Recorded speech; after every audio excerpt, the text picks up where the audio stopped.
Usually, before I go shaking my tits for the press, I like to go see how the professionals do it.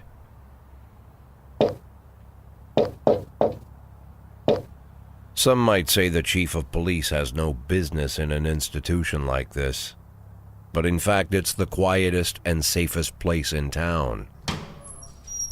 You won't run into any reporters, nobody gets into any fights, nobody drinks too much, nobody even raises their voice. The place is owned by an elderly gentleman who knows how to keep things under control. That's why I never invite my friends here. I wanted to make an exception for my 60th birthday, but most of my colleagues are young enough to be my sons, and they'd rather just hire prostitutes. Why stare at some boobs when you can take the whole package for yourself? But there's none of that in our club. Even looking too long is considered indecent. You can get an occasional glimpse, like by accident. The rest of the time you just pretend that you're immersed in conversation, or just come by for a drink. Doesn't mean these gentlemen wouldn't want their bald heads smothered in tits.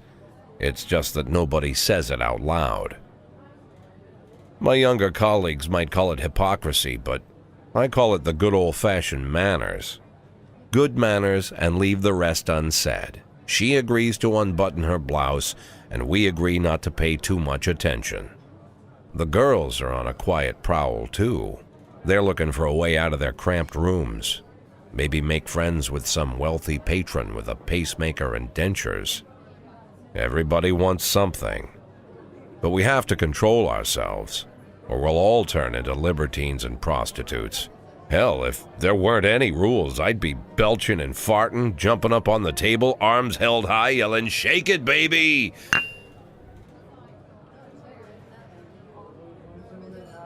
No idea how I got so barbaric.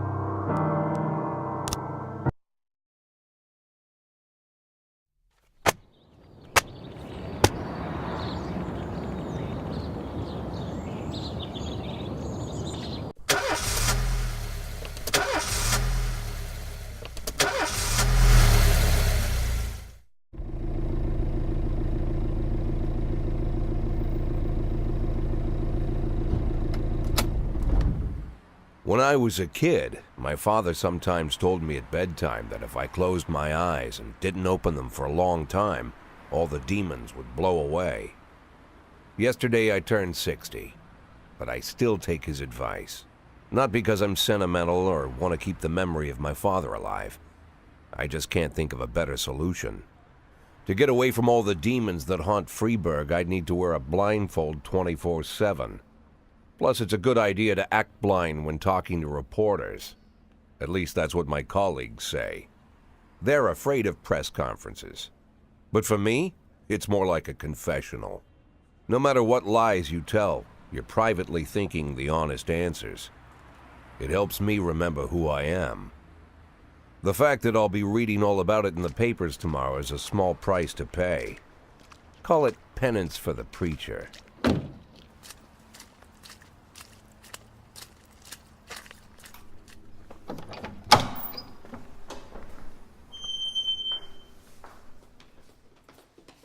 This is the first time I'm afraid of those answers my mind has given me. Not because I'm mad I'm losing my job. Though it's true, I'm mad as hell. Not because I subconsciously blame everyone else. Though I damn sure do blame them. And don't even ask me what my next move is. I can't imagine. But even that doesn't scare me. The worst thing is, I know I'm gonna have to do something. And I'll be damned if I know how far I'll go. I may have a lot of vices, but predictability isn't one of them.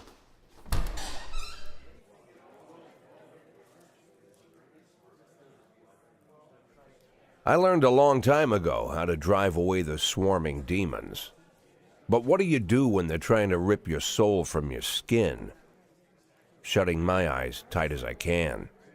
The best solution remains the same: play blind. I just hope the reporters think I was blinded by the camera flash.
How's the back today, Mr. Boyd? Same as usual. How did the press conference go? You can read about it in the newspapers tomorrow. Don't let anyone in.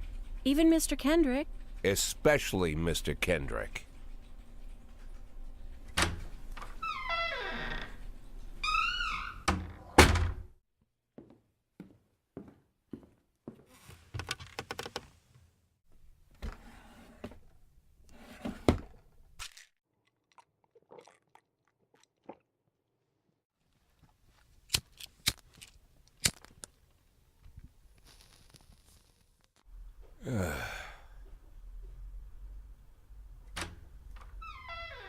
As soon as I heard the door creak, I knew what face I'd see.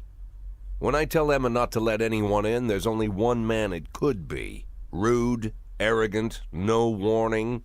That's Mayor Rogers in a nutshell. White summer shoes, white socks, white shorts, white polo shirt, and the white smile of a hungry shark. Mayor Rogers enters every room like he owns the place. Even the floorboards under his feet sound like they're creaking an apology. He never shied away from the odd corruption scheme. It's like the devil walks behind him. In the movies, the villains controlling the city play golf with the judges. Rogers plays tennis with them instead. That's about the only difference. Jack, I was hoping to catch you after the press conference. You ran away so quick.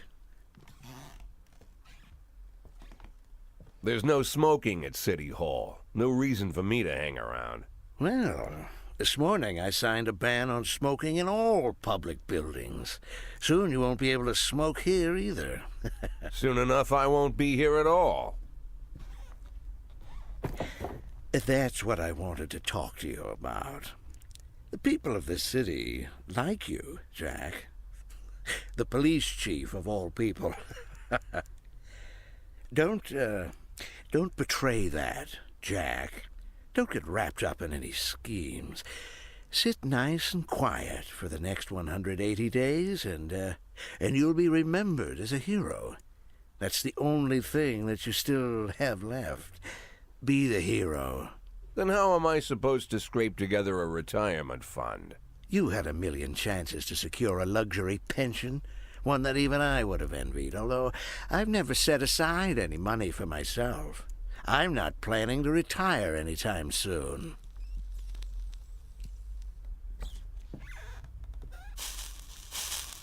"180 days of quiet, Jack.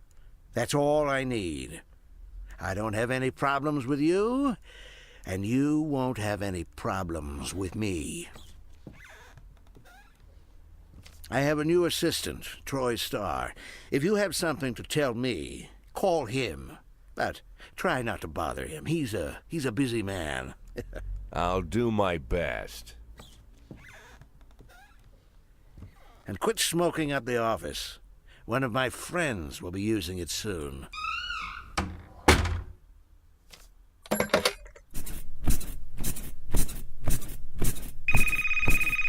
Oh, I'm sorry, babe. Only the mayor has this number. Mr. Mayor? Yeah, is this Troy Starr? Yes? Go fuck yourself, Troy Starr.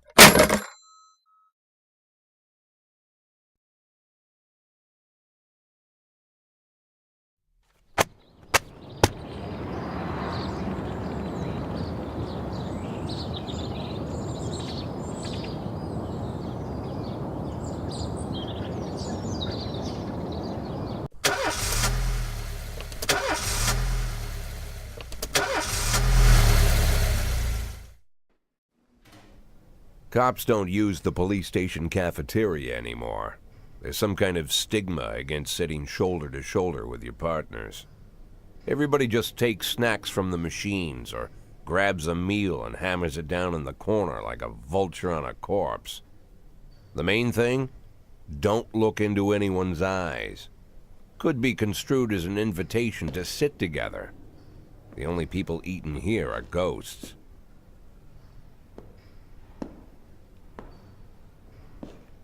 My deputy, Francis Kendrick.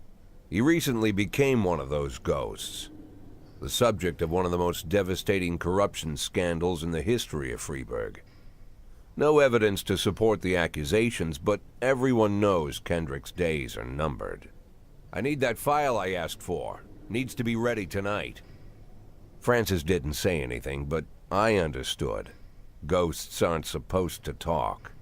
Besides, I got a feeling he was already finished.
311A complete.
Used to be, when I asked Kendrick to stay late at the office, he liked to grumble and crack wise. Nowadays, he doesn't have the strength for it. Slumped shoulders, blank stare, wrinkled skin. The past few weeks, I don't hardly recognize my old friend. In his younger years, he reminded me of a gallant royal officer in an old Kipling story. Kendrick isn't just crumbling under the weight of the public pressure, but from the shame of it all. Internal Affairs raided the library he inherited from his grandfather, hoping they'd find buckets of cash stashed in the pages. Heard about the look on his face, the fearless policeman standing helpless in horror. I've known Francis for 30 years. The past 20 years he's played loose with the law. And I know that at a certain point every stolen dollar brings more misery than anything else. Probably sounds crazy, but I sympathize with the guy. What can I do? Your friends are your friends, and these are the waters we swim in. Called all of the people on that list today. Now they know you're in business, so you could get a call from any of them. You don't need to worry about any of them. I've cleared them all. And what kind of business are we talking here? It's nothing too serious, just like you asked. Should be just a few small favors. Payments will vary depending on the situation and who you're dealing with. How much are you looking to earn? $500,000. 500,000? Why not a whole million? Because everybody wants to take $1 million. Figured I'd try something different. 500,000 in 180 days? Well, you could earn it all above board if you netted all the big fish and hit all your bonuses. Never knew you for a fisherman. Well, you never got into my business, and I'm not trying to get into yours. But be careful about bringing in any other cops. Sooner or later, they'll put the finger on you. And one more thing, Jack. I remember what you said, but I should probably add one more name to that list. Christopher Sand. Sand. Christopher G. Sand. Everyone knows the name, but few could tell you who he is. The old man stays away from the spotlight. Always wears old-fashioned jeans and knitted sweaters. Gives to charity. Rarely attends social events. An avid hunter, I hear. Even dabbles in poetry. You'd never guess he's the head of the oldest and most powerful gang in the city. Goes back as far as his great-grandfather. And Sand is strict about following the old rules. He rarely involves himself in commonplace murders and robberies. Hardly needs to intimidate anyone to get his point across. The people who work for him each have their sphere. They provide protection where needed, even work with the authorities when they want to make a deal. Meanwhile, Sand pulls the strings without getting his hands dirty. People sometimes mistake his quiet approach. A couple years ago, an arms dealer decided to expand its business without asking permission, and his whole family paid the price. In 4 weeks, Sand killed 31 people.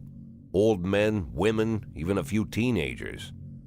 And Sand's people made sure every paper reported it. Frank, I don't want to hear you say that name again. Jack, please, listen to me. I'm in with these guys. We agreed, Frank. That's not the kind of business I'm into. I don't go there. Never have, never will.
211 in progress.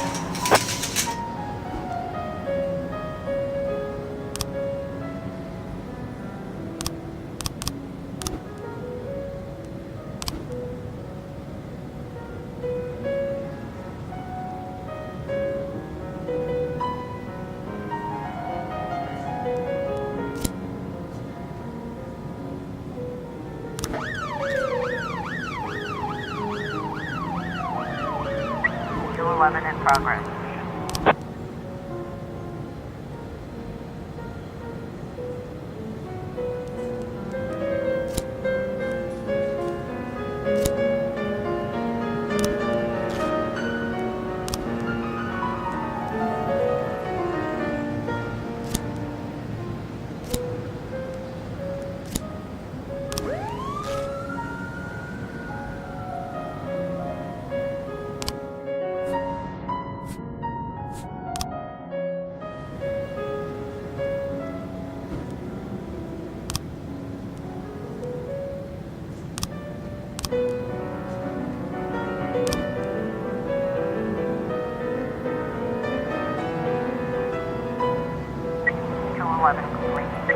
1210 in progress.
B in progress.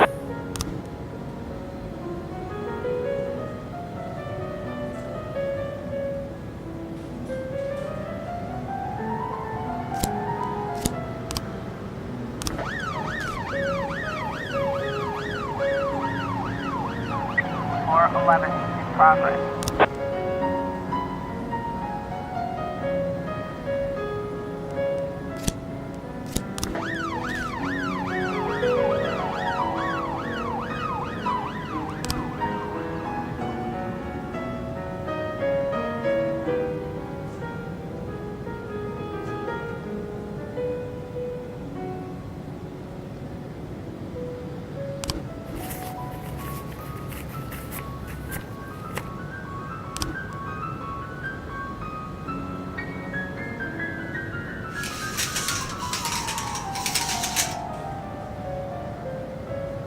Officer on scene, looks like we have a situation here.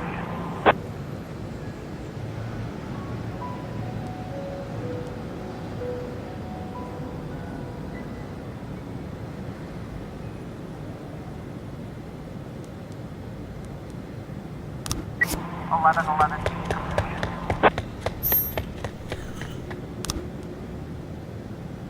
411 complete.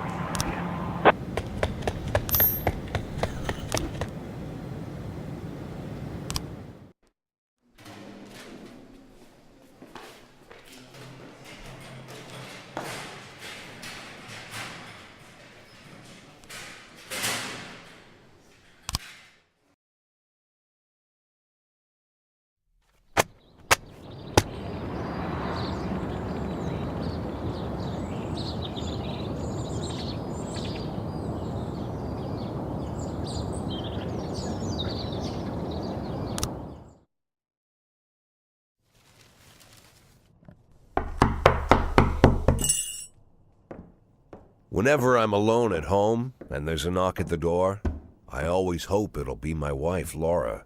She's always forgetting her keys.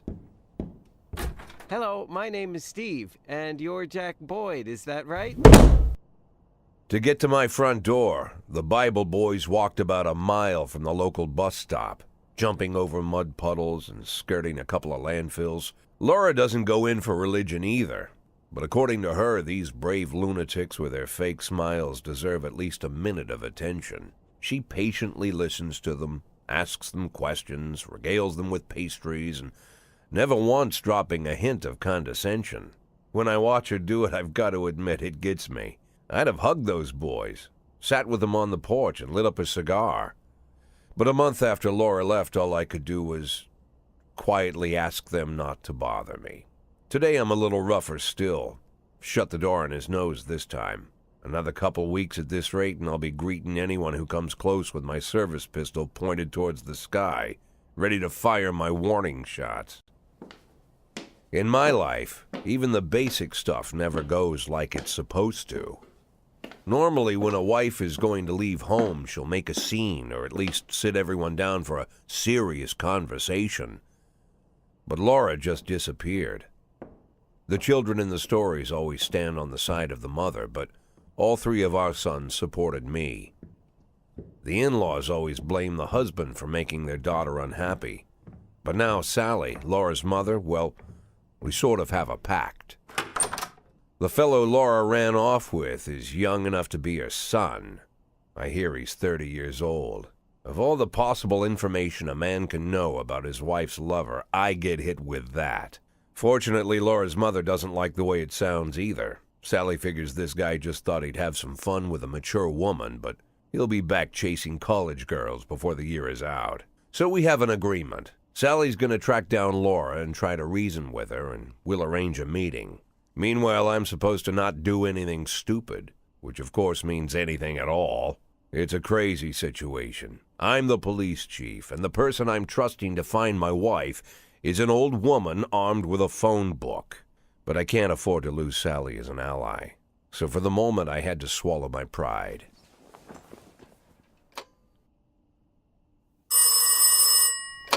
Hello. Mrs. Markham, this is Boyd. Oh, is there any news? That's what I wanted to ask you. Have you found anything? An address, phone number? Have you spoken to her? Don't worry, Jack. I've narrowed the range to 2 suspects, or whatever you like to say at your police building. At my police building, we find people faster than a funny old woman chirping on the phone with my wife's girlfriends. Oh, you're an old man, Jack. Come to your senses. They'd give us straight odds on the street. But I've got more energy, Jack. Maybe you think I'm a foolish old woman, but I go to my book club, argue with the girls about Byron, and it gives me energy. I talk to my dogs, and it gives me energy. And you have nothing, Jack. You don't even have a hobby. You got no passion. It's why Laura left you. Let's not go back into that, Sally. Find my wife, and we can discuss my hobbies later. I'm waiting for your call, and my patience is running thin. Laura, if you've stopped loving me, I'll let you go. I can't expect the impossible from you. Just don't let me die out here, okay?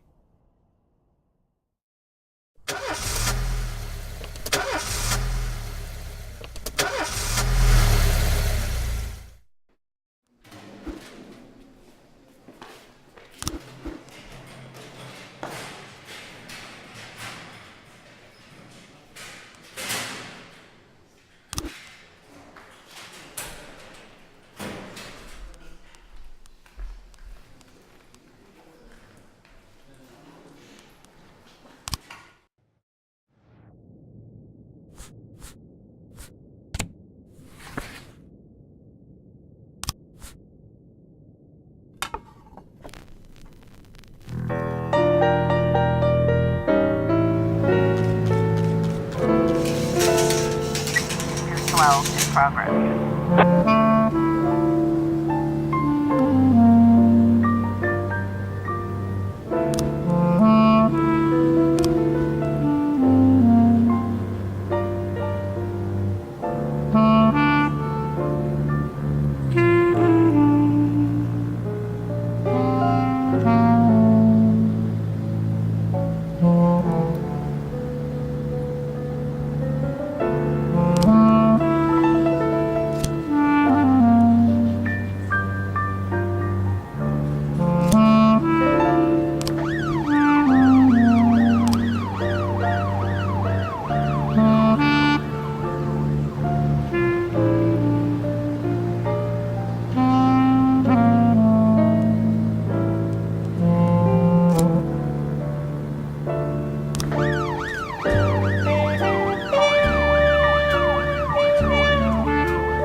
1210 in progress.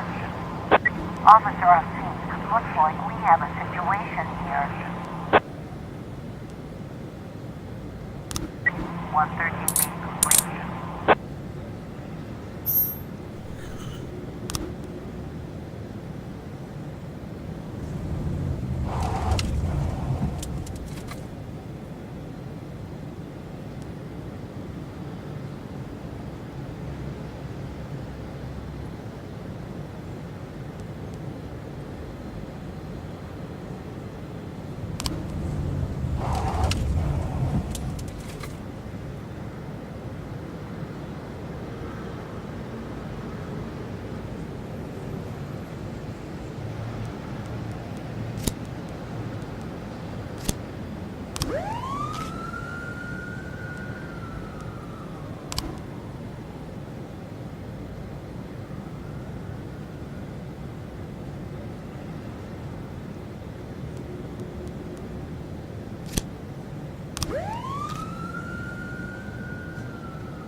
Progress.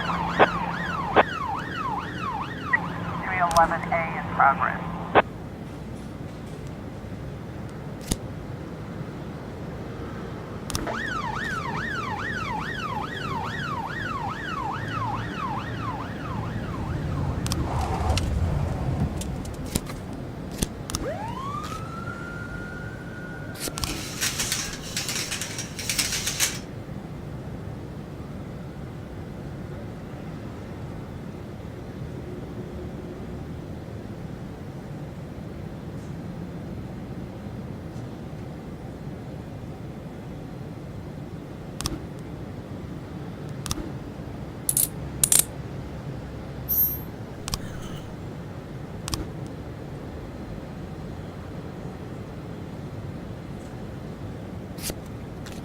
We've got a situation here.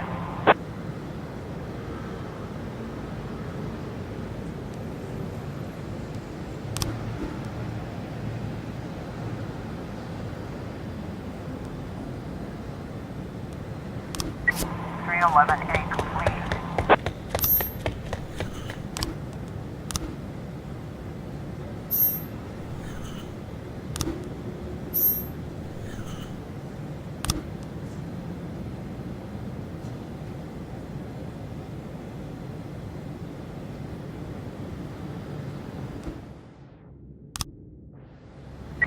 .311A complete.